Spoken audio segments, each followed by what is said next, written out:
Welcome to Bad Faith, a game as you've seen by Mado? Mado? Unsure, but everything I've seen about this game going in, from the premise and whatnot, kind of gives me We Know the Devil vibes, if you know what I'm saying. The intro pretty much says, flat out, in a world filled with insanity, the Haven is a sanctuary. I'm fortunate to be born and raised here. This is a privilege few have. I'm happy that I have it. This is a game about a community of young women and their leader who live called the Haven, living on an isolated island, aiming to protect the inhabitants from the corruption outside. And our protagonist loves living here, has mixed feelings about some of the rules and such that it enforces, and then one day discovers a mysterious building in the woods. So we shall see what awaits us on this journey. This is just a demo for now, but let's check it out, shall we? I do love this dynamic title screen. That's a really neat touch. Alas, let us begin. Ooh, so, what do you think? Of my thumbnails, I mean. Hand it over to me and I'll take a look. Hmm. Hmm. Hmm. Well, I think this composition is pretty strong. You've come a long way in just under a year, Magda. Really? Mm-hmm. With time and effort, you could turn this into a gorgeous piece. Thank you. That's, my favorite of the bunch, too. I was looking through some references in the studio. I found a pattern known as the Tree of Life. I thought it would be appropriate. Since, the Haven is a sanctuary. I can definitely see that. Excellent choice of theme, Magda. Oh. One suggestion, though. Yes? You may want to spread out where you put the birds. If you do that, then the composition will guide your eyes all across the tree, rather than to specific sections of it. I guess that makes sense. So, are you ready to start working on your first solo piece? Oh, I'd be more than happy to. Oh.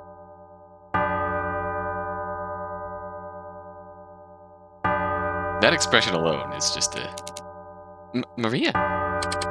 Magda? It's... assembly time. Ah, right. That sole change of expression at the first bell just screams this is not good. Assembly time. Yeah. My name is Magda. Just Magda. I'm a girl. I'm 19 years old, and I live in the Haven. It's a place on an island in the middle of a giant lake.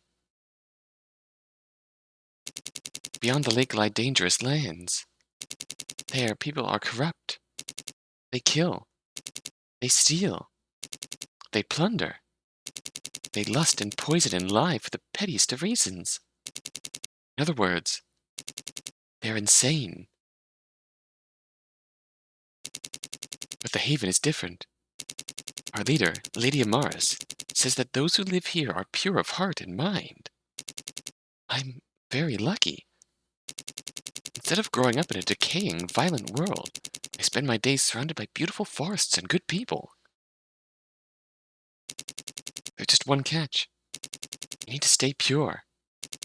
If we don't, well, that's what the Apologia Assemblies are for. Hmm.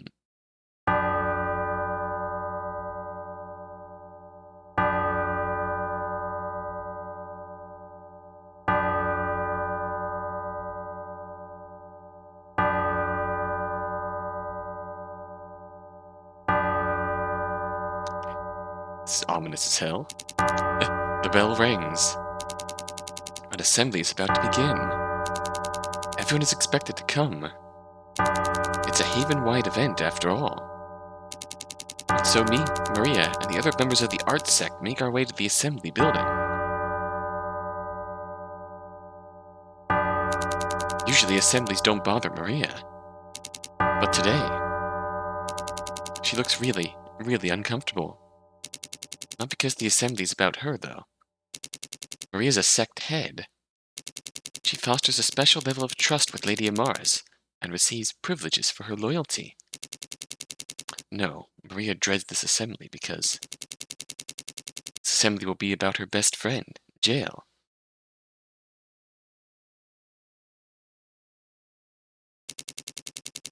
Everyone knew that Jael would get into trouble sooner or later. Apparently, she shirked her duty as a member of the research sect. Instead of determining whether foreign books, movies, and art were safe for the Haven to see, Jael's curiosity betrayed her somehow. I don't know much else. Since she's the center of today's assembly, she must have done something pretty terrible. Eventually, me and the rest of the art sect reached the assembly building. It's a tall, imposing structure, and one of the oldest buildings in the Haven. It sticks out like a jagged nail from the surrounding reeds. To be frank, I've grown to hate it. But to the Haven's members, assemblies are like swallowing cod liver oil. They're uncomfortable in the moment, but good for our minds overall. The entrance is crowded with girls from other sects. Like ants to an anthill, we all march in, single file.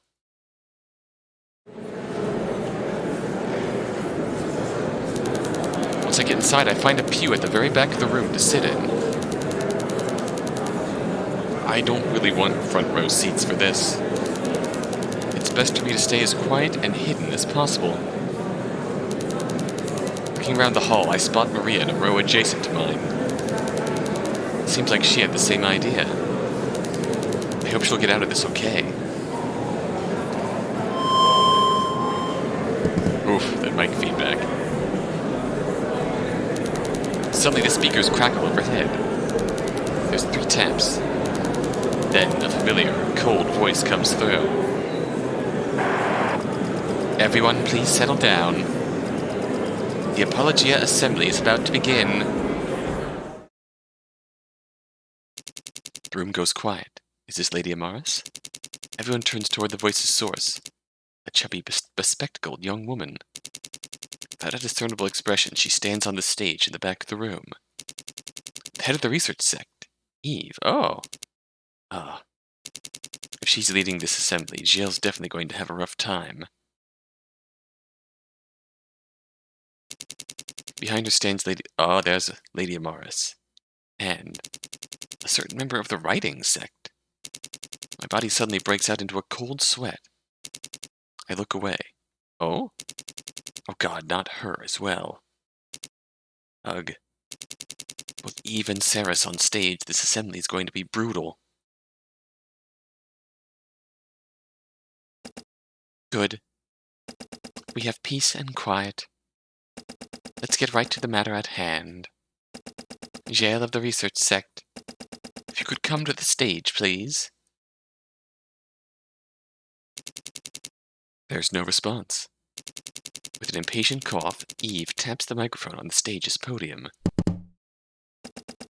Clonk, clonk. Jael, I'd appreciate it if you could make this easier for all of us. Don't make me use force. Another pause. Then I hear footsteps. Everyone's eyes turn towards an average-looking redhead, reluctantly coming forward to the stage front. Ah. Oh. So that's what Jael looks like. This is the first time I've seen her. Aside from Eve, I don't know many members of the research sect. Oh. Once Jill makes her way onto the stage at the back of the room, Eve gives her a quick nod. Thank you for cooperating. Shall we begin? Jill doesn't respond. Instead, she gazes down at the wooden floor and frowns. I'll take that as a yes. Ahem. We are gathered here today to judge Jill of the research sect for the harm she has brought to our community. According to significant evidence, she smuggled illegal foreign media into the Haven. Books, illustrations, movies. All unvetted by her own research sect. All extremely dangerous in content. You get the idea.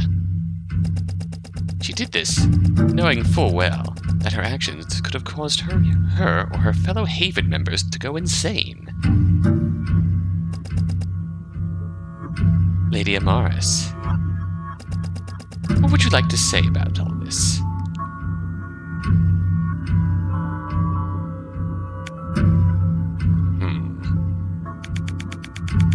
Miss Jill was led by her curiosity.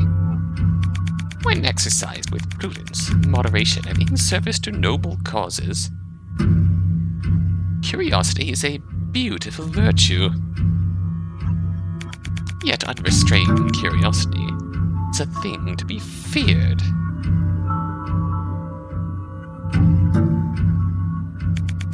Indeed, it could be called a dangerous excess. Jill fell prey to this untempted excess. Because of her curiosity, our entire community was put at risk. Naturally, we cannot behave leniently towards her.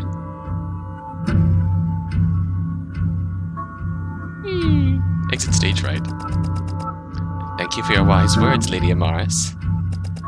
Before we continue, I'd also like to thank another member of the Haven for contributing vital evidence. Please show your appreciation for Ceres of the Writing Sect. Ah, that is why she's here. This necessary assembly would not be possible without her loyalty and service to the Haven.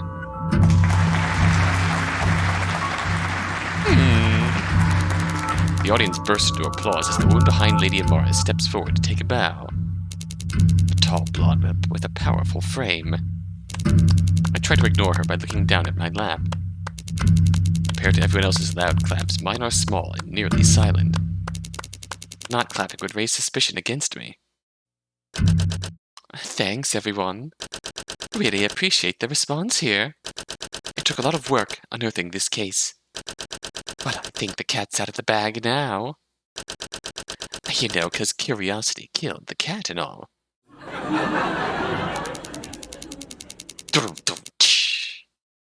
There's a well-timed burst of laughter that follows Ceres' remark. Probably canned, to humor her. Anyhow, what are we gonna do with this troublemaker, huh? Good question. We could make her clean the dorm bathrooms for a month with her toothbrush. Or we could force her to eat alone during mealtimes after everyone else has left. Or we could make her organize the research sect archives. Like the ones that haven't been touched in for 15 years. But then, what would the point of this assembly be? She just put all of us in a lot of danger. It wouldn't be fair to just have her scrub a few toilets and let her off scot-free. I mean, foreign materials, tricky stuff. If it hasn't been checked beforehand, you never know what it could do to your brain. It could turn you into demons, like Shin Megami Tensei 4. And the stuff Jill was hoarding. Well, I saw it with my own eyes. It was real gross. Freak shit. Do we really want to keep someone like that in our community? Huh? I didn't think so. So, Jill, let me tell you what's going to happen next. From here on out, you're no longer a member of the Haven. Huh? Are you implying that... Yes, Jill. You'll be taken away.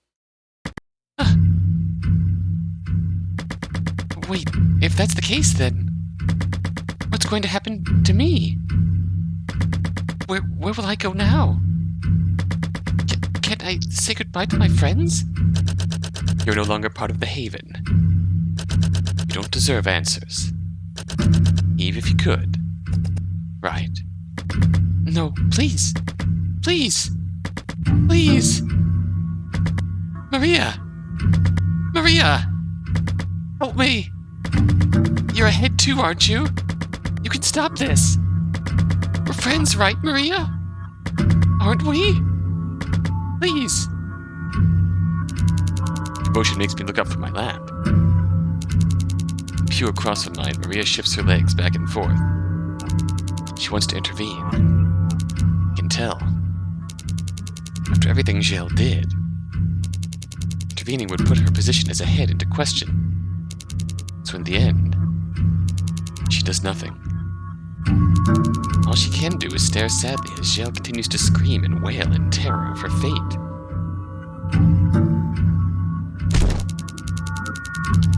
Sarah grabs her from behind, twisting her flailing arms into a writhing arm lock.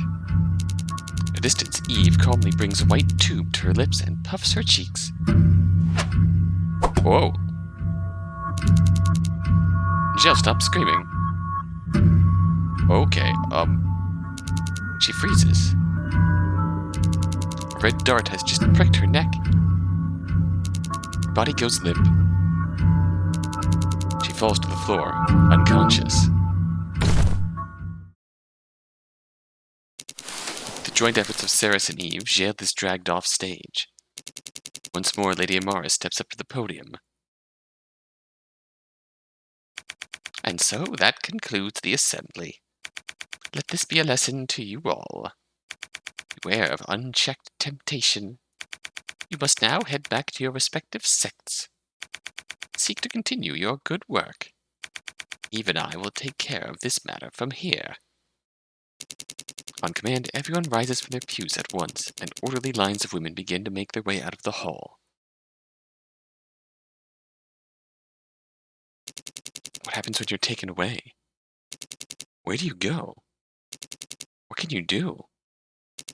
Some say that you're banished to the outside world with nothing but the clothes on your back. Others think of more frightening possibilities. Imprisonment. Torture. Execution. None of us know. Only the heads know the answer, but they're sworn to secrecy on the matter. Those who have been taken away know, too. They never come back to tell anyone. Assemblies are scary. Every time they're held, they emphasize an important lesson. It's easy to do insane things in the Haven. It's also easy to be caught doing them. It's easy to find out how harshly you'll be punished for your slights. In other words, it's better not to do insane things at all. Once, I did something insane. I was caught doing it, and an assembly was held. I was very nearly taken away. At the last moment, someone saved me. Because I was accused, most of the Haven doesn't trust me anymore. At any moment, I feel like I'll be accused again. Whenever an assembly finishes, whenever another girl is tried, sentenced, and taken away, I'm always relieved that I wasn't the one standing on that stage.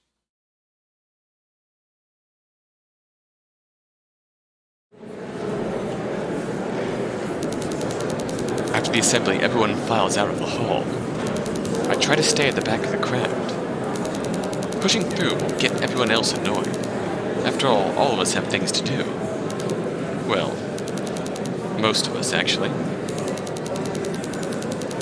Maria told me that the art sect members were excused for the rest of the day. Maria rarely cared for jail. I can't imagine what she's feeling right now.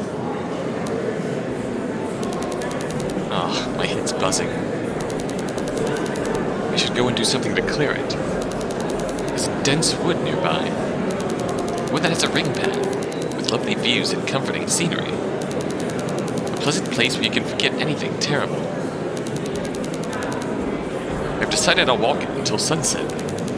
It's what I usually do after a stressful assembly.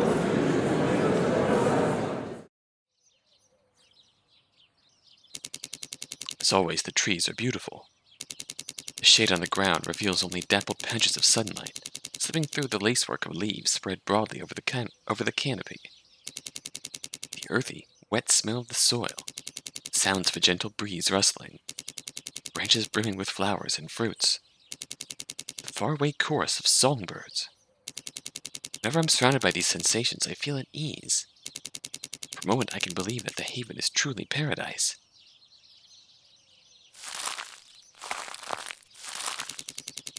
I walk along one of many pleasure trails that branch off from the ring path, all painstakingly designed by the architectural sect. They're fairly short, but they always have enjoyable views. If I look hard enough through the trees, I can see some of the haven buildings. Can't tell which ones, though.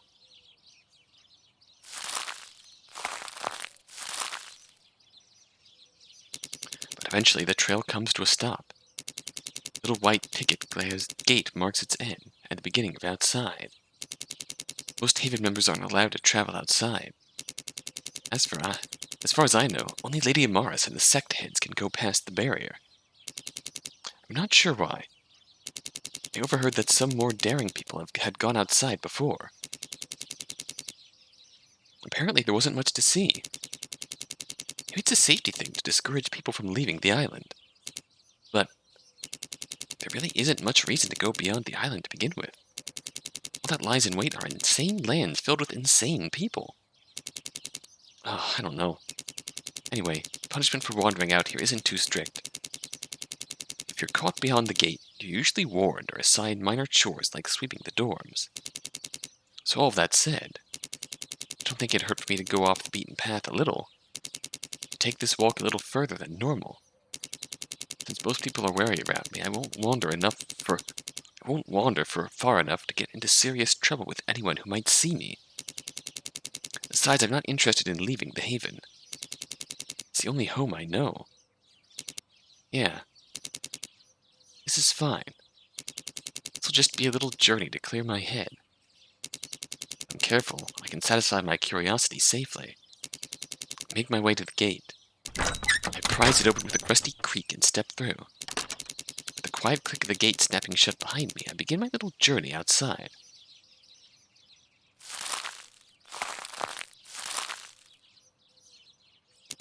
Yeah, what they said was right. There's not much about outside that's different from the rest of the forest. The earthy, wet smell of the soil, the sounds of a gentle breeze rustling, branches brimming with flowers and fruits, the faraway chorus of songbirds. I sense all the same things again and again and again and again, no matter how far I go. Well, I guess I should have expected this. This seems pretty in line with what the more daring members of the Haven had said. Maybe outside is just symbolic. Way to keep us all in check. Honestly, I've got no idea about what goes on in Lady Amaris's... Wait, hold on. What was that? Out of the corner of my eye, I catch a glimpse of something in the distance. So I turn around. From this far away, I can't make out what the something is. What I can see, it looks gray and cubical in shape. I wonder what it is. A rock formation? A sculpture? A monument? Whatever it is, it intrigues me. I don't think it'd hurt for me to check it out. I leave the path entirely, step into the underbrush, and make a beeline towards the mysterious object in the distance.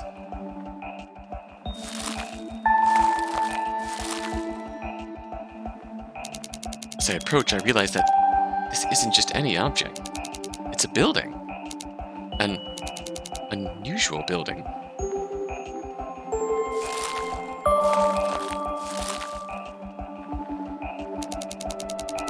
I've never seen one like this before. Back in the Haven, most of the buildings are made out of wood. This building seems to be made out of some hard, gray material. Maybe I could go a little closer. Find out a little more. If I'm caught, I won't get in too much trouble, right? I'll say I was taking a look at something strange and new. Then I'll swear never to go here again. It'll be a quick peek, then I'll go home. Yeah, just a quick peek. Nothing wrong with that.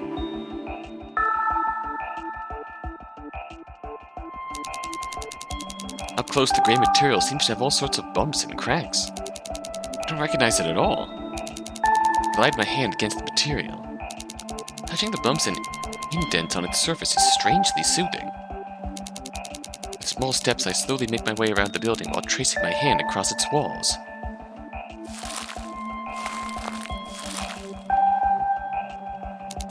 The walls don't seem very different from each other, apart from the placement of small moss patches on, and the shapes of the various fine cracks among them. And then I get to the fourth wall. There's a doorway there, at the very end. I pause for a moment to look around. No one is observing me in the woods. Nobody is coming out of the building. I am still completely alone. Completely alone to explore the building freely. I approach the doorway carefully to investigate further. The door is wide open. If I lean my body forward, I can see what the building is like inside. I crane my neck forward and take a peek into the room within. Whoa. From the limited amount of light, I can see that the building's insides are a ruin. The room is barren. No furniture. No lighting. Not even a proper floor. All empty, except for a single banister and some stairs. A staircase leading down into the earth. But a staircase? To where? What else might be in this building? What lies at the bottom? I can't believe I've never found this place before. It's so weird and fascinating. I just want to... No, wait. Magda, you're outside. You'll get into trouble if someone finds you here. It's inside this building. A building no one knows about in an off-limits area. You might get taken away this time. You don't want to be taken away, do you? For the past year, you've been trying to be a good girl. Why ruin what little reputation you have left now? Anyway, there's probably a good reason this building's been hidden from everyone else. Something really bad might be in there. I don't know.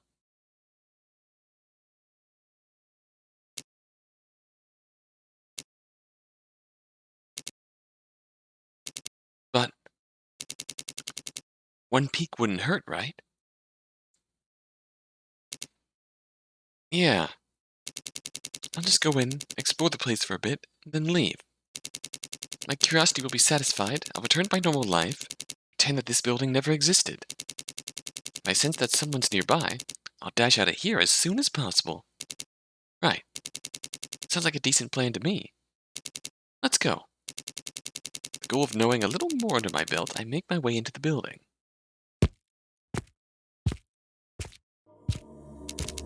The room inside is dark, empty, and derelict. There's nothing here to be found, besides the light streaming in from outside and the staircase leading to the bottom floor. Nothing to see and nothing to do upstairs, I take the staircase down. As I descend, I tread lightly, making sure my footsteps don't echo throughout the building.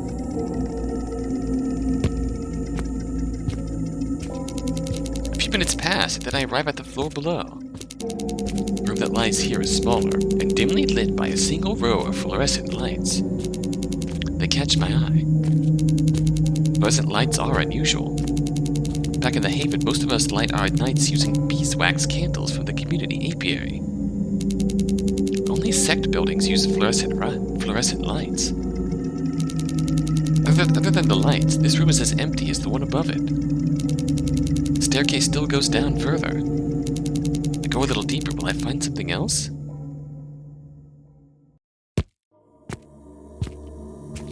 We're gonna find out for ourselves. Rooms beneath the second one are largely the same. Small spaces with fluorescent lights. Some have steel cabinets. Others have doors. All of them are completely empty. I don't touch any of the doors. Of course, a part of me itched to open them. But I want to reach the bottom of the building first. As I go deeper and deeper, my mind frets. I need to find what I'm looking for and leave. I can't get caught. Now this is a door. Eventually I make it to the bottom of the staircase.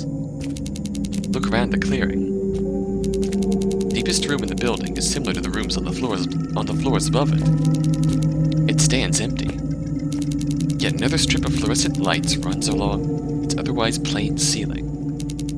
All that's different is a pair of heavy metal doors in front of me. Well, I came all the way down here. I can just take a quick peek inside. It won't hurt.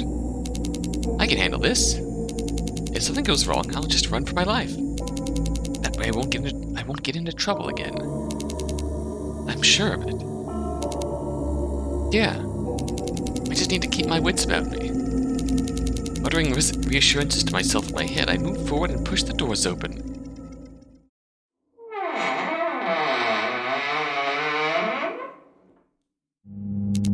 It's pitch black. Good. There's definitely no one here. Yet in the dark, a loud, humming sound resonates from within the room. I wonder where it's coming from. Maybe a light would help me. I bring one of my hands to the underside of my dress and search for my hidden pocket. To carry daily necessities such as snacks or medicine, most members of the Haven use the hidden pockets of their uniform dress. My pocket always holds a candlestick, and a little matchbox. With some fumbling, I slot the candlestick into the little holding spike at the dish's center. Then, taking the handle of the dish between my teeth, open the matchbox and strike a match on the box's side. The match's amber glow brightens the room a little, but I'm too focused on lighting my candle to see what the light reveals. I move the handle from my mouth and bring the match head to the candle's wick. Ah, that's a lot better. Now what do we have here? On my left there's a desk filled with test tubes, a rack of scary-looking metal instruments, stacks of sheets covered in cramped scrawls of unreadable handwriting, a winding mass of cables. On my right there's diagrams, a shelf filled with heavily labeled books, more cables in near mirrored arrangement to those on the right. In front of me there's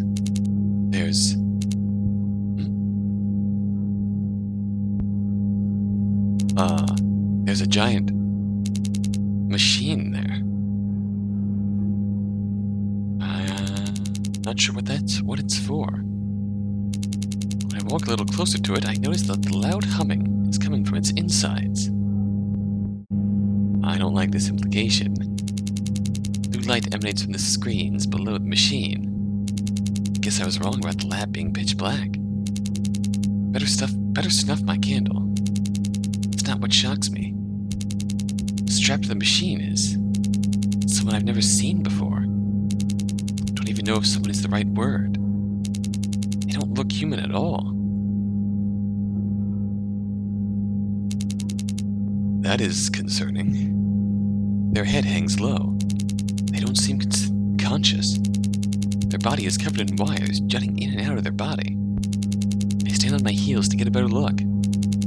Most of the wires are attached to their back. Crown of thorns, wings. Move even closer. Their curly golden hair gleams in the blue light beneath them. There are white wings where their ears should be. Their long, lean frame is covered only in bloody bandages. They're beautiful.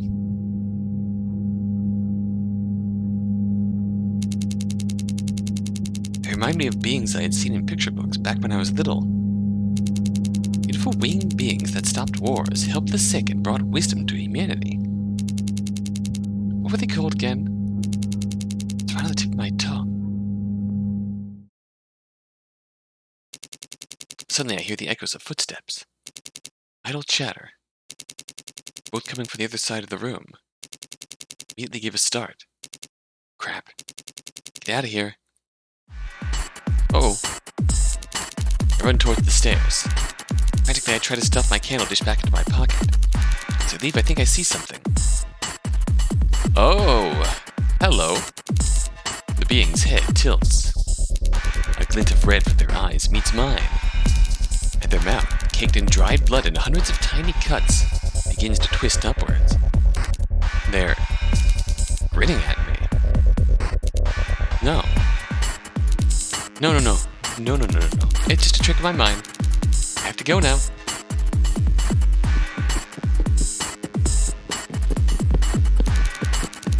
I run up the many flights of stairs. My legs ache, my breathing's sharp, my footsteps echo loudly throughout the building. I no longer care about the noise. Right now I can't get caught. I can't get caught. I can't get caught. I can't get caught. I can't get caught. I repeat this in my head again and again and again. Saying it enough times will protect me from being discovered.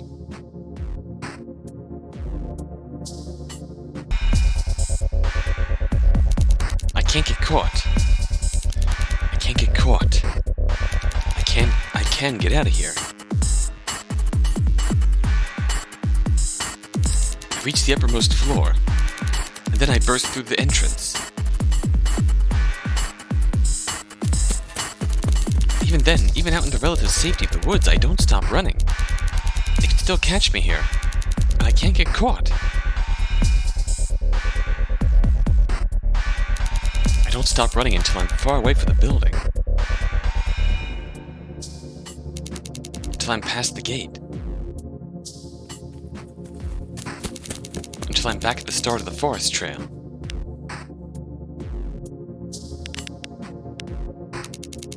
Until I'm right back where I started, right next to the assembly building. Back bows with exhaustion. My muscles are screaming. My lungs heave in and out. Sweat drips from my forehead, from the nape of my neck, from my arms, onto the yellow-brown grass below. But I made it. I'm here. I'm safe. I can't get caught. That's what I told myself over and over and over again. In the end, I stand at the Haven grounds once again. Uncaught. Unnoticed. Unscathed.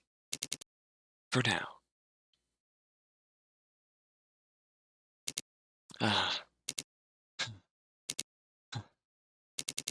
not going back. Won't go back. That was way too close. My curiosity nearly got the better of me. Very nearly went insane. God. So tired. I'll just slowly get back home. By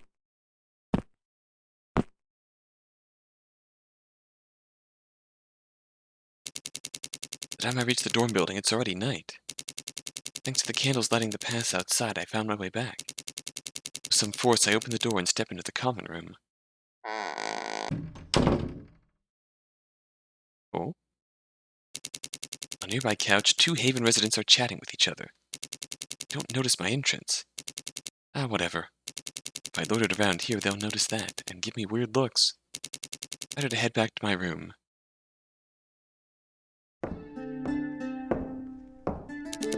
Past the common room is a long corridor with many doors on each side of its walls. Behind each door is a standard Haven dorm, where members go to sleep. Lady Morris and the sect heads have a separate living space for the evenings. That's why we never see them once the day's over. Slowly, I make my way down the hallway. The wall that comes to greet me, at its end, has only one single door. On its front, a simple wooden plate reads, Room 108. My room. To get inside, I only need to turn the doorknob and push. In the Haven, we have an honor code. Members are expected to follow Lady Amaris' rules. Can't enter dorms without their owner's explicit permission. Nor can we take others' private belongings without good reason to do so. If we break the rules, we're punished accordingly. Polishing all the dining hall tables, sorting piles of documents for the research sect, or dealing with everyone's dorm room trash for a week are among the better penalties for minor offenses. At worst, a culprit is made the center of an assembly. Anyway, sticking to the rules is better for everyone. Once I twist the doorknob, room 108's door cracks open with a squeak. Make my way into my room.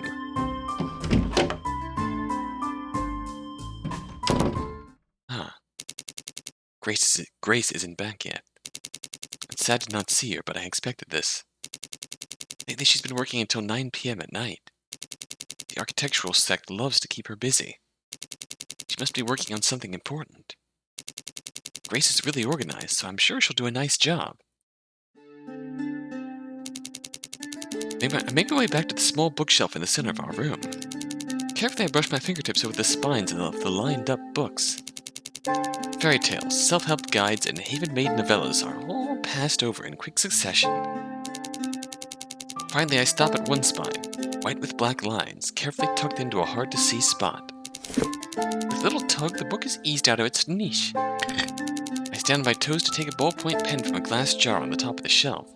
Then I go and sit down on my bed, canopied by the neatly made yet empty bunk above it. In the dorms, bunk beds are the standard sleeping arrangement. When people first pair up with their roommates, picking bunks is a traditional haven housewarming ritual.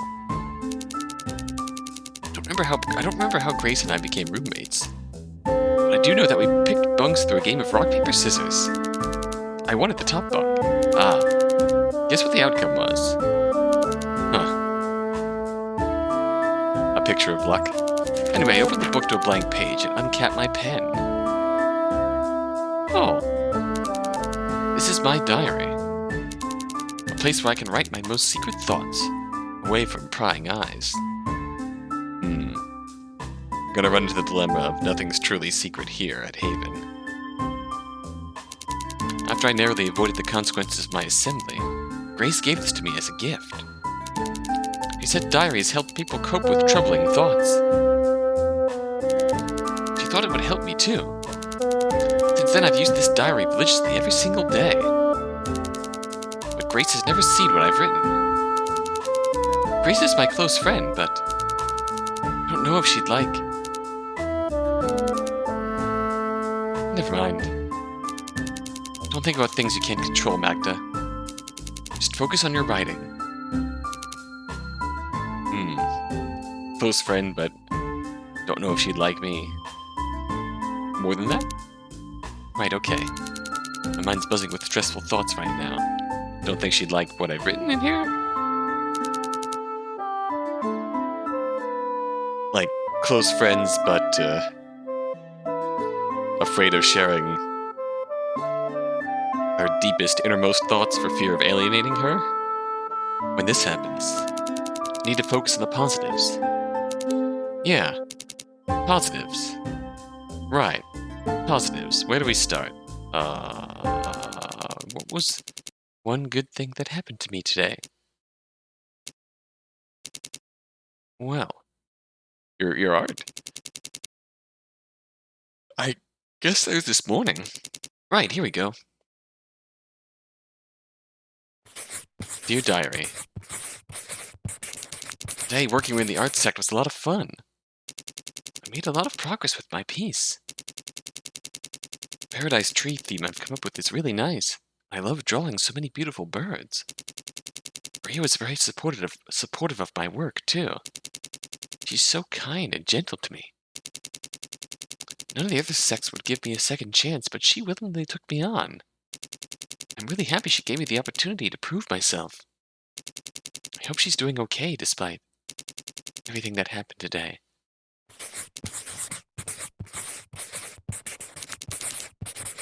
I love her. She's beautiful, generous, and talented. I want to be together with her. Huh? The Haven would never allow it, though. Members and heads can't be anything more than friends. Potential for manipulation, abuse, and unfair treatment is too much for our community to risk. Besides, would she want me back like I want her? I don't know. So I'll just keep those thoughts here, safely locked away. That's the best thing I can do right now. Signed, Magda.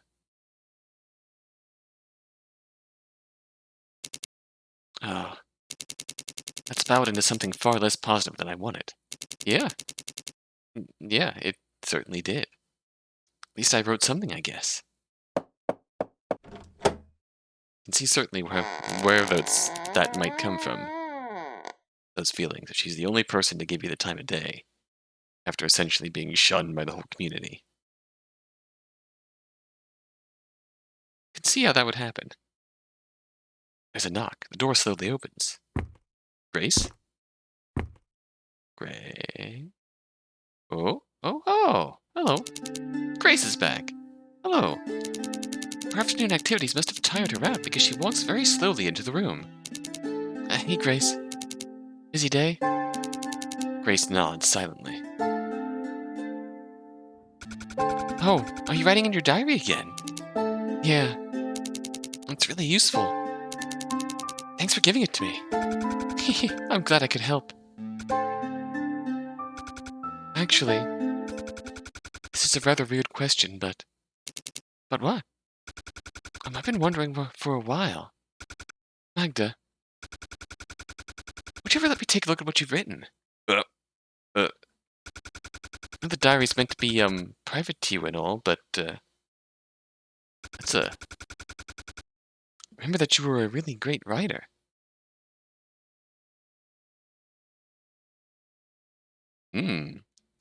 Did you used to be in the writing sect with Saris? And that's why you reacted so, like...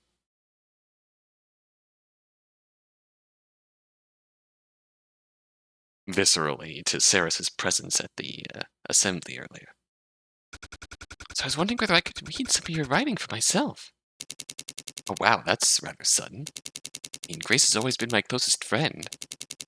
Not completely against showing her my personal writing. Indeed, the small book that's on my lap contains all my existing work. After my assembly, all my writing sect stories were destroyed. Ah, yes.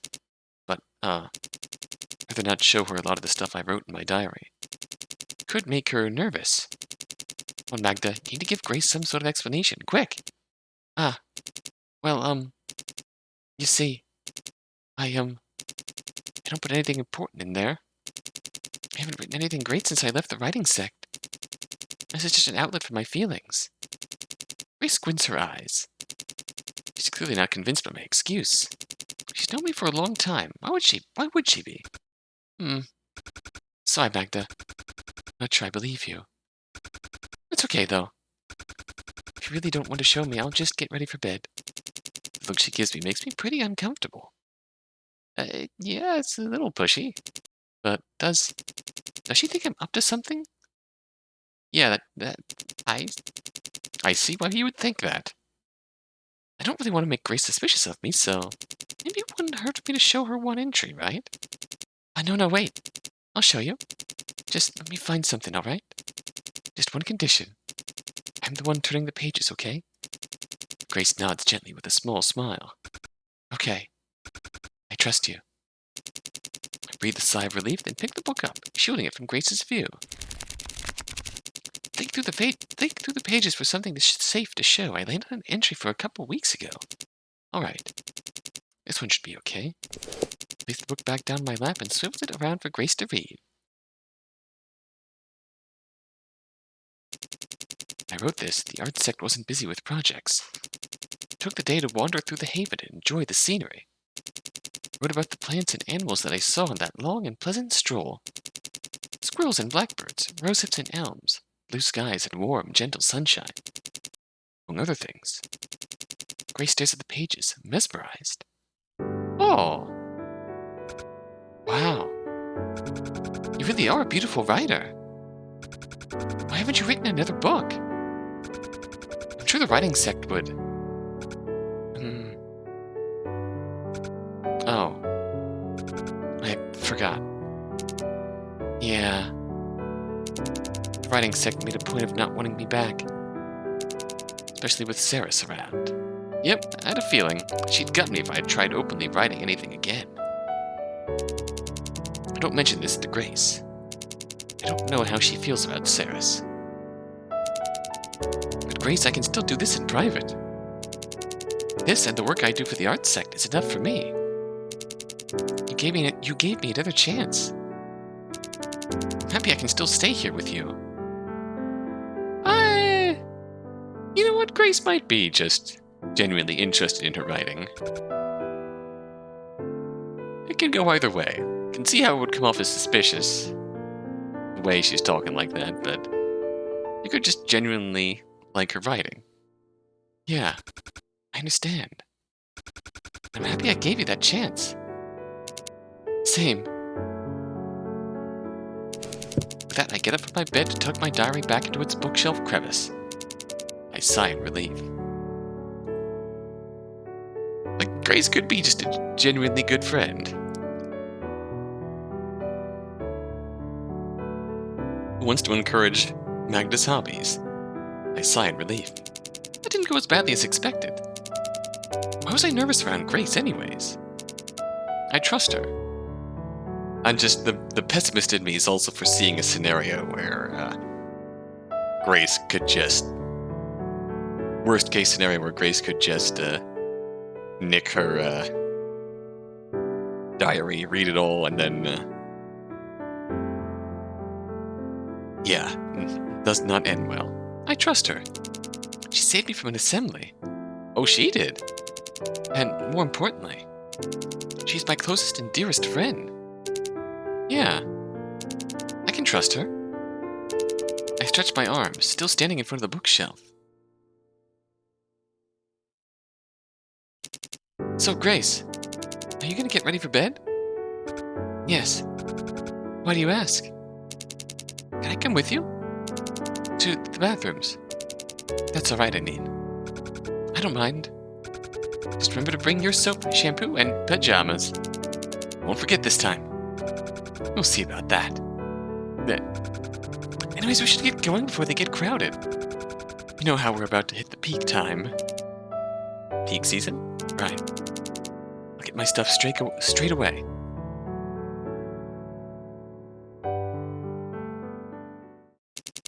After we wash up and get changed, we settle down into bed. The top bunk, Grace is reading an architectural textbook with her small candle lighting the pages nearby. I'm really tired from today, so I'm going to head to bed. I crawl under my sheets and curl up tight in the comforting dark of our room. Hey, Grace? Yes, Magda? Good night. If I don't see you in the morning tomorrow, have a good day. You're very kind, Magda. You have a good night as well. I smile.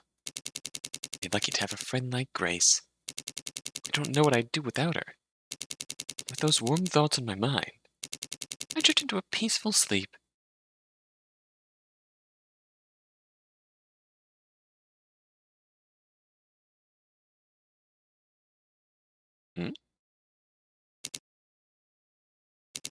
I'm dreaming.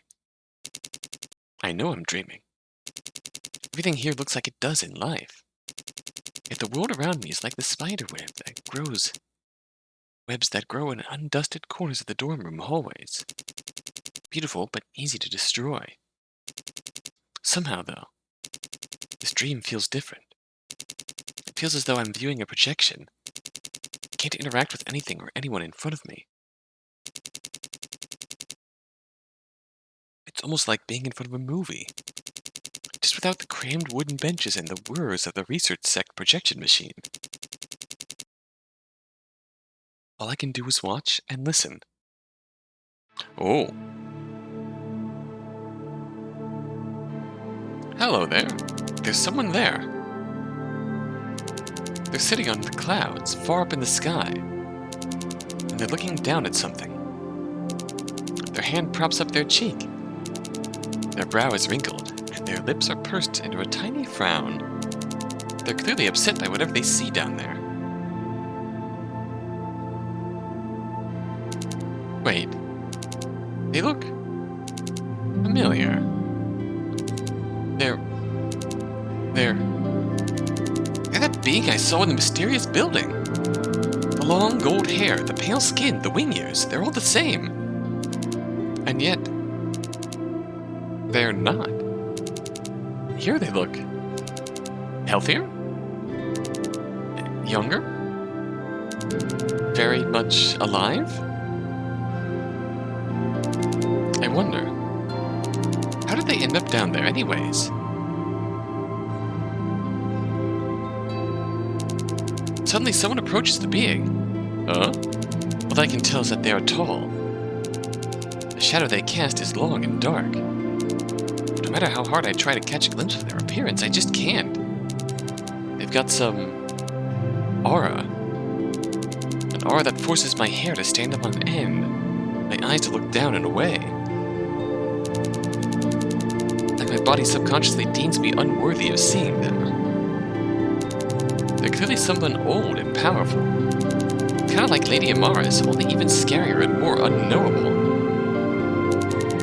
Oh, my child. Why do you look to the earth once more? Huh? The being gives a start but does not turn back. Their eyes look upwards, acknowledging the presence of the unfathomable presence behind me. The state of the world saddens me.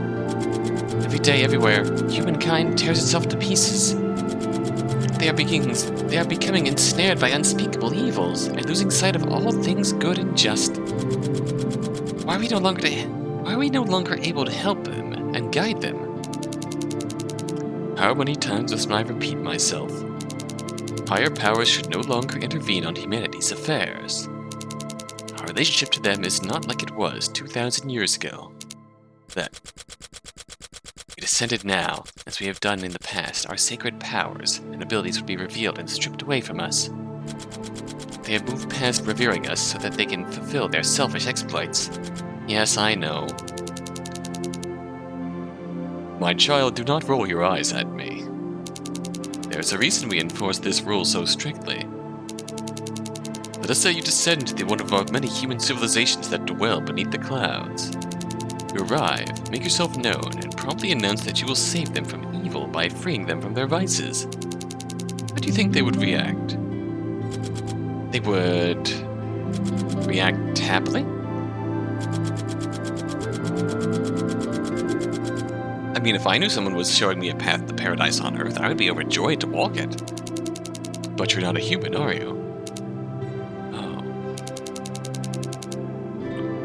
Humans do not behave like higher powers. Over millennia, I've observed how they have taken every opportunity that could have changed their ways. So allow me to tell you how they would respond. They would laugh. They do not see the harm they cause to others as wicked. As long as they benefit from it in the end, they would jeer at you and drive you out from their settlements. They do not like their new status quo to be challenged. When they realize you are indeed a valuable resource and not merely some foolish false prophet, they would capture you so that they could use you. They will perform experiments on you so that your mysteries are unveiled. They will learn about your abilities, your strengths, and your weaknesses. They will use you as a means to an end. They will take everything they can and leave nothing left of your mind, body, or soul. And then, not satisfied with consuming one higher power, they will use what they have learned to invade the higher realm and devour us all. Do you see why descending to them is an act of sheer foolishness, oh?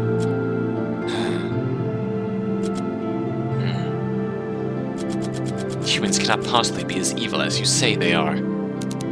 Oh, it is natural to feel empathy for the inhabitants of a world we have overseen for millennia.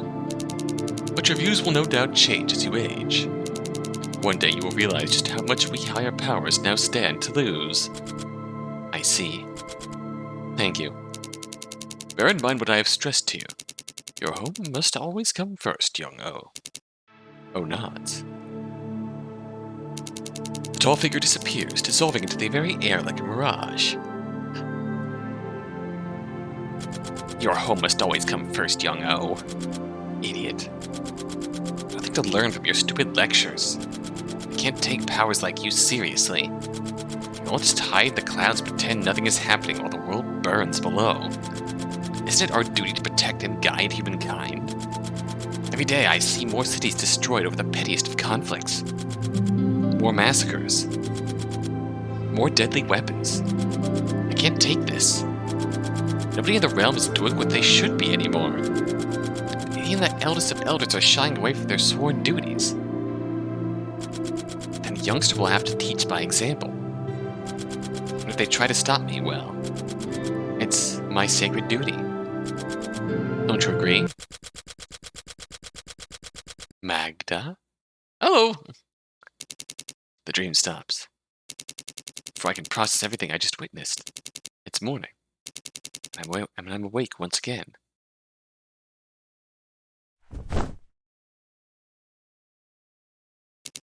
I rub my eyes. What? What was all that? that really just a dream? Did I have a vision? Surely I didn't eat anything funny yesterday, right? Foraging troops into the forest sometimes misidentify wild species of mushroom for the mushrooms we usually cook and eat. Typically dry and store them with all the other foods inside the communal kitchen larder. Occasionally this means that dinner ends up making a few Haven members act weird for a day or so. They see things that aren't there, or dream of something so vividly that they think it actually happened in reality. But the scope of their visions never goes beyond the Haven. When this island is your world, you've got no other point of reference. Fair enough. Yet my dream took place way up in the clouds, a place I had never seen, much less traveled to. And no visions I've heard about have ever been about a being like the one I had seen. This being who knew about my name somehow. What was their name again? Oh, right. Oh. Last night I tried to forget that I visited them by talking with Grace and getting some good sleep. I ended up dreaming about them instead. It's like my thoughts are drawn to their presence. Somehow I want to be near them again.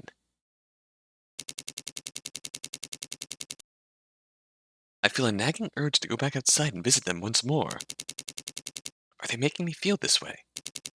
Is this urge one of those abilities I heard about in my dream? It's too early in the day for this. Last night I promised myself that I wouldn't go back outside. I nearly got caught. I can't risk that again. Not unless I want to be the center of another assembly. I don't want to let Lady Amaris down. Or give Ceres and Eve more reasons to... Well, if they found out what I did yesterday, they'd definitely come after me. Find some new way to make the rest of the Haven ostracize me. Maybe even beat me up behind the art sect building. Well, that's a little harsh. I don't want to go through that. So I need to forget about this vision, or dream, or whatever it is. About this person. Whether they're trying to get me to think about them or not. I have a pure mind. I have a pure heart. I can control my curiosity.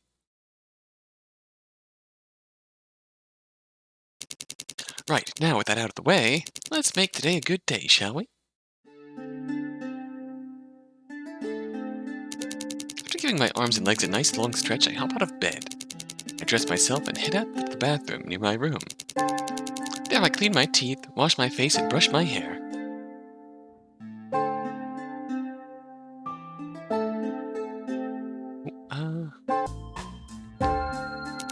Once I'm ready for the day, I tie on my hair ribbons. I love them a lot. They're adorable, and they match my uniform. Even now, when most people try to stay away from me, I still want to give a good impression, and to continue working well for our community.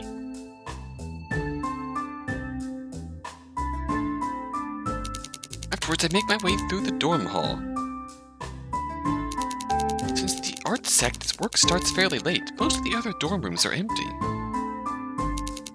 Most of the other members are eating breakfast or starting work in their sects. Grace is likely working already, so I never see her when I wake up. I hope she's doing okay with that project. No DC. I've seen this in the corner of the screen this whole time, but I don't really know. That's not the save games I was expecting to see. What? Excuse me? Where did that come from?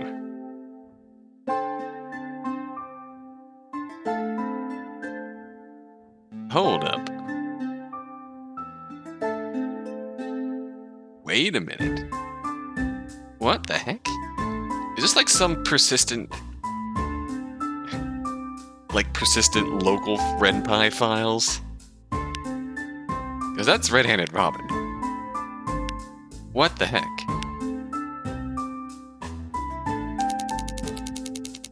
Once I make my way to the end of the dorm hallway, I push open the front door and walk out of the building.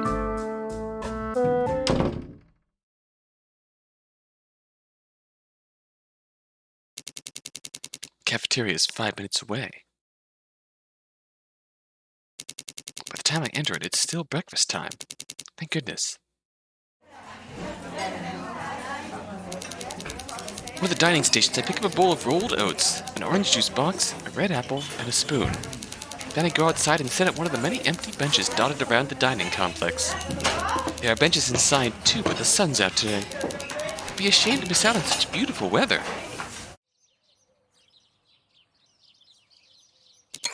With my spoon, I gather a clump of oats within my bowl and shove them into my mouth. As I eat them, I take in my surroundings. I wonder who else is eating here this morning.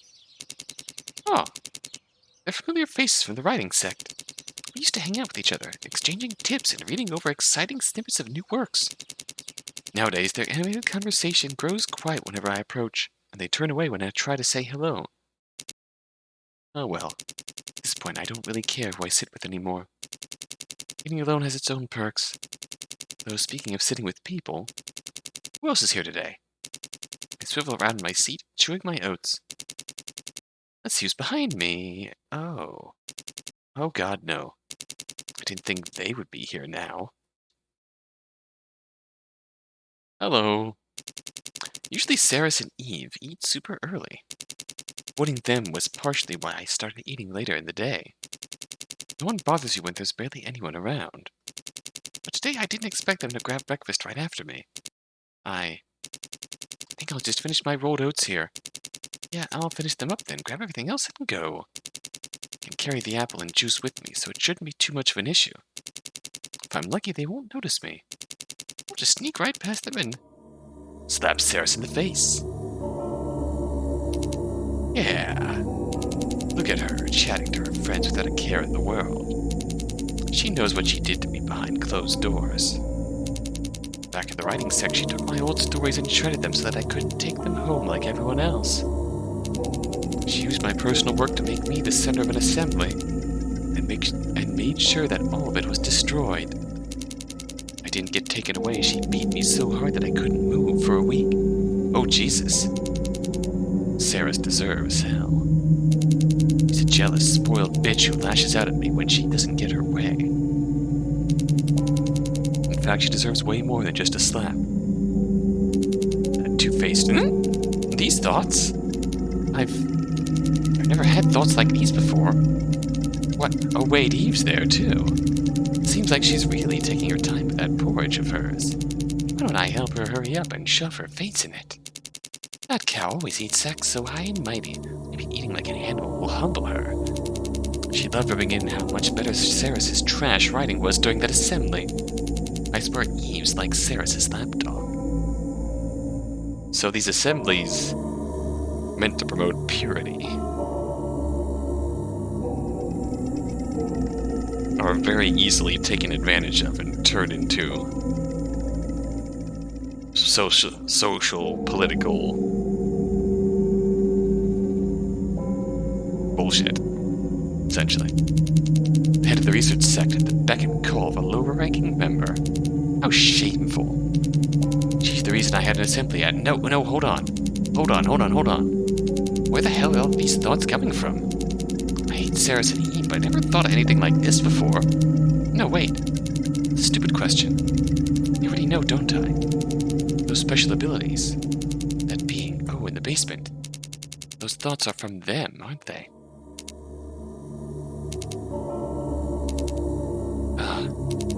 But wherever they're from, they're putting me at risk.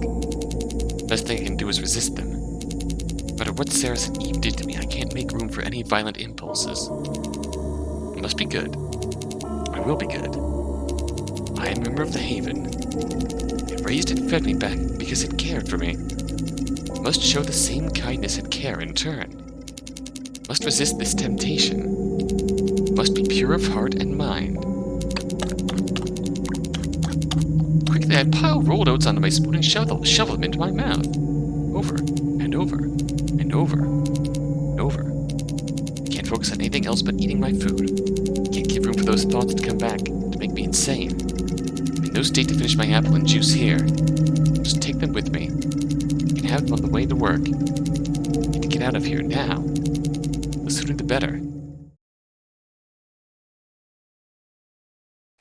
Whew. I hurry straight to the Art Sec's building, all while sucking down my orange juice. The apple remains untouched, and in the end I decide to save it as a mid-morning snack. Got to the cafeteria around 8:30 a.m. So if that's the case, it took me an hour to eat. Work should be starting by now. Right. No more bad thoughts. Just painting. Let me take a deep breath. In and out. Yeah. There you are, Magda. Let's make the rest of the day a good one. Push the door open and walk into the studio. Everyone else is collecting their tools and going to their studio spaces. Work has definitely started. Following suit, I go to my personal shelf. Take out my watercolor pencils and sketchbook and make my way over to my studio space. Okay. Today's work. I'll continue to develop my painting project. Maria liked this thumbnail the most, so I'll draft its color scheme before I start painting the final piece. Birds on the trees look so beautiful. Can't wait to pick out their colors today. I think that a year ago I came to the art sect, unsure if I'd ever love making art. Before that, writing had been my sole, all-consuming passion. Being forced out of the writing sect was painful. Now, though, I've grown to really treasure drawing. Instead of words, I can capture my surroundings and my feelings with beautiful shapes, delicate lines, and vibrant colors. Maria was kind enough to let me into her sect, despite the stigma that lingered around me. I can only try to be better where I am. After everything she's done for me, I want to produce work that she and Lady Amaris can be proud of. I've come a long way over 1 year. But, speaking of Maria, she'd normally make an effort to visit each studio by now, just to check on our progress. Today she's just sitting in a corner of a side room, staring outside an open window into the forest. Wonder why? I can't believe I nearly forgot about yesterday. Jail must be on her mind. Losing someone you cared about is never easy. Assemblies may be common, but the fallout after them is hard. Wish I could do something to put her mind at ease. Oh no. Nothing's stopping me. No reason I can't just get up from my seat to go comfort her. I thought I was done with these stupid thoughts. At least they're not violent this time. Still, I wish they'd just leave me alone. No. Why? Why? Am I dismissing my feelings? Uh-oh, I know deep down what she is to me. I've got a window of opportunity now. I should take advantage of it. I could go to her. Wrap my arms around her gently. Give her a soft kiss on the crown of her head.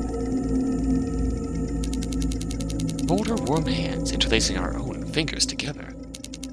I've thought about something like this for so long. Maybe if I'm lucky, maybe in her need for comfort.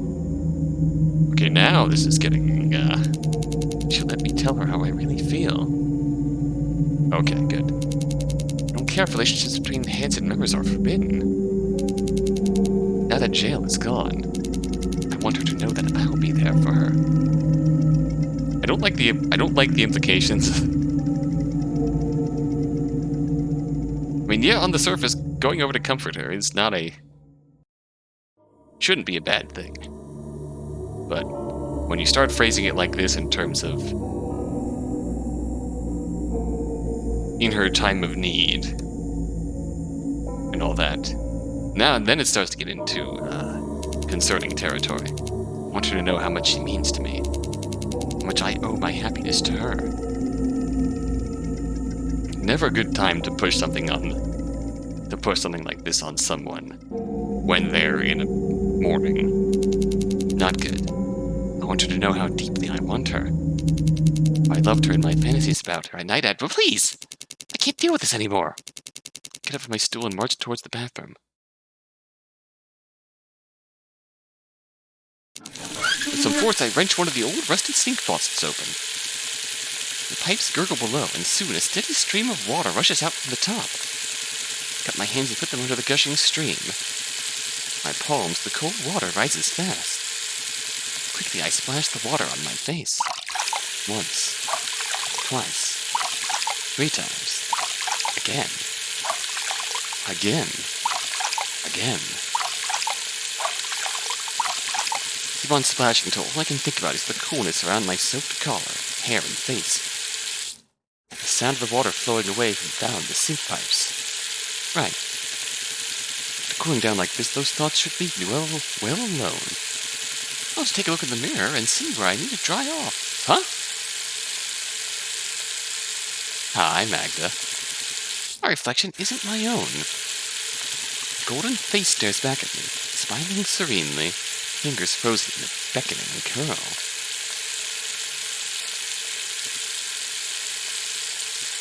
Oh? I squeeze my eyes shut and shake my head. Ah, there we go. Maybe with them I see my own reflection once more. They really want me to remember them, huh? I can't go back outside. I don't want to get in trouble again. Really don't. This is getting frightening. I don't know what will happen if I continue ignoring O's presence. They said they had mystical power. Other than this and my strange dream last night, they hadn't done anything weird to me yet.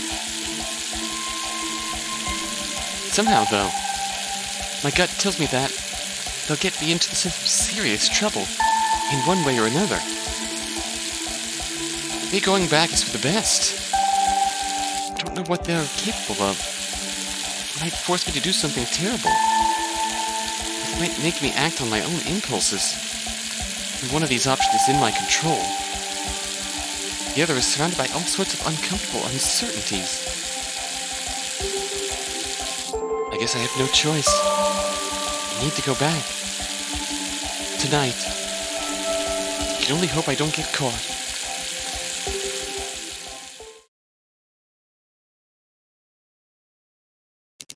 The rest of the morning proceeds in a fairly standard fashion.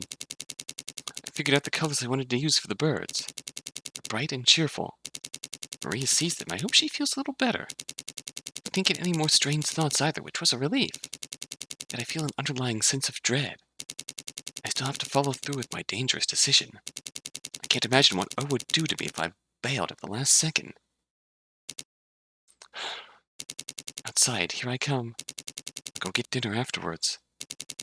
Just need to make sure that no one sees me, or hears me, or knows I've left in the first place. Yeah. I need to be very, very careful. This goes well. That I can pretend that none of this ever happened and return to my normal life. No one will suspect me. I'll continue painting with Maria. Continue talking with Grace. It'll be business as usual once again.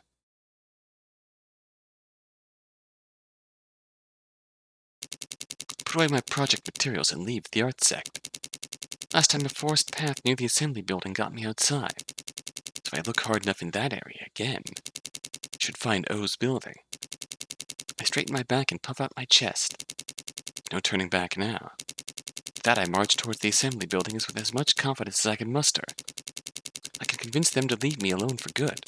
Normal life in the Haven will stay normal. Yeah, that's the plan.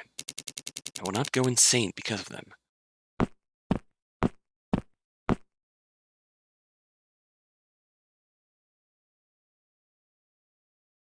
Grace? Oh! Oh no. This is bad. Definitely Grace. Very, very bad. I knew that something was off with Magda. I didn't think following her would lead to this. Oh no. After what Magda went through, I never thought she'd break the Haven's rules again. What am I supposed to do now? Oh no. I know I'm supposed to tell Lady Amaris about suspicious behavior. That's a critical Haven rule. But Magda's my... I don't want to see her get hurt again. What to do?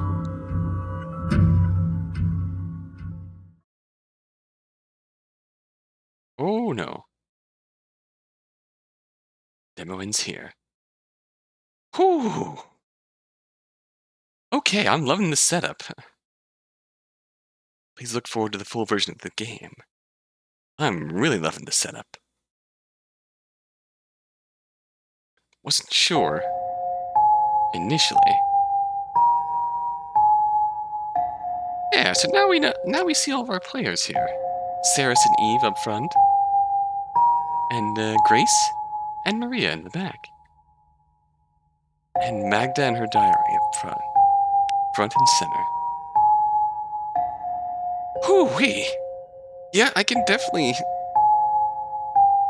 I wasn't from reading the description on itch.io. Talking to a friend, we both agreed this gives us We Know the Devil vibes.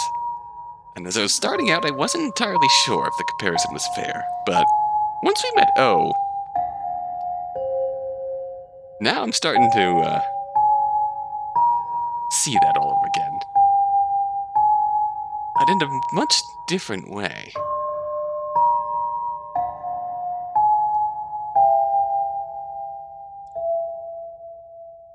Perhaps along the same lines that the We Know the Devil is more symbolic and abstract.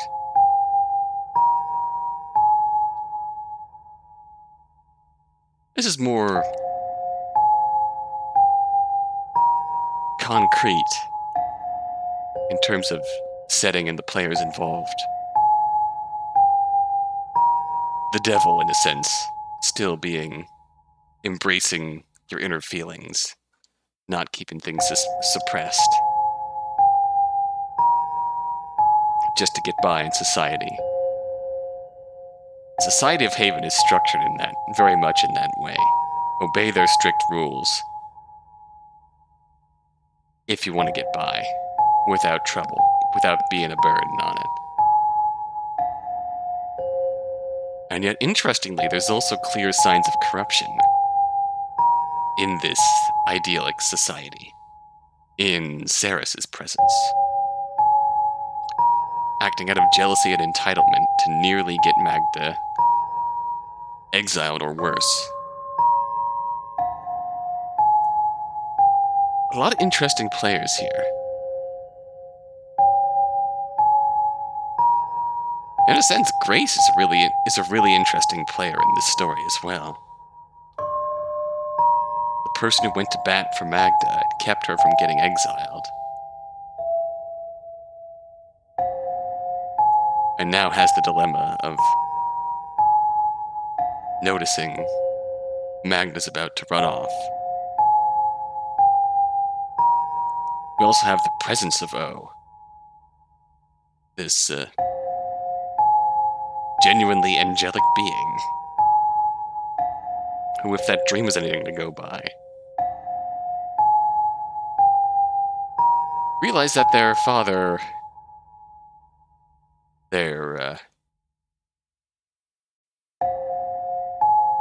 was very much accurate after all with how humanity would react, considering they've ended up bound deep underground,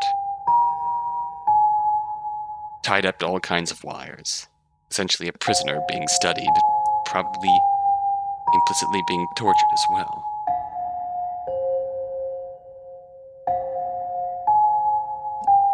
And is this the way they're affecting Magda? Is this a way to escape?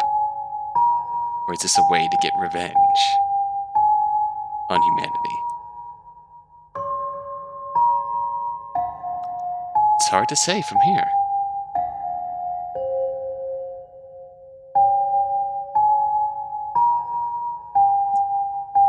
It's hard to say. Is their influence on Magda a good thing or a bad thing?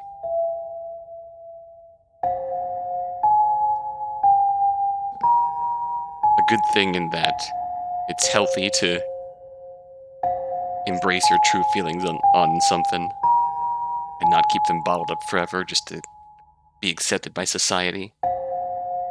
Or a bad thing in that by forcing these feelings to the surface, it could implicitly not just destroy her life, but the order of this society that very possibly had a hand in capturing this being O and torturing them. It's hard to say, but let me tell you, I'm intrigued. Oh, baby, I'm intrigued. Heck yeah. Add this to the list of really cool demos to keep an eye on. I very much would love to pick this up again once the full version releases. So I'll be definitely keeping my eyes on that. It's really neat. Not just going through everything I've said so far with the plot and the setting, but I'll even design. Just the mixture of the dialogue bubbles and sort of exposition, narration, displays, and normal Magda speech bars. That's really unique. Sort of reminds me of Higurashi, with how that mixture of design points. It's really cool. It had to have been a ton of work put into that. Art is fantastic. And it's just...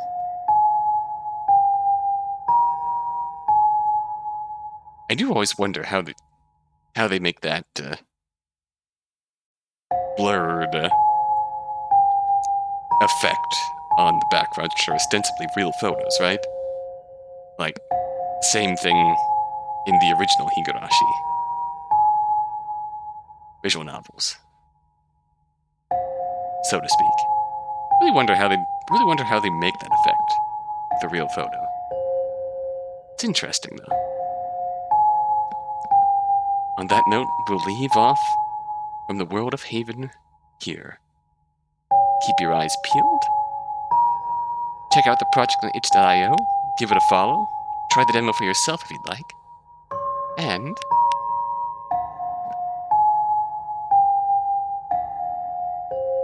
I hope you enjoyed. Until next time. Until then, thanks for watching.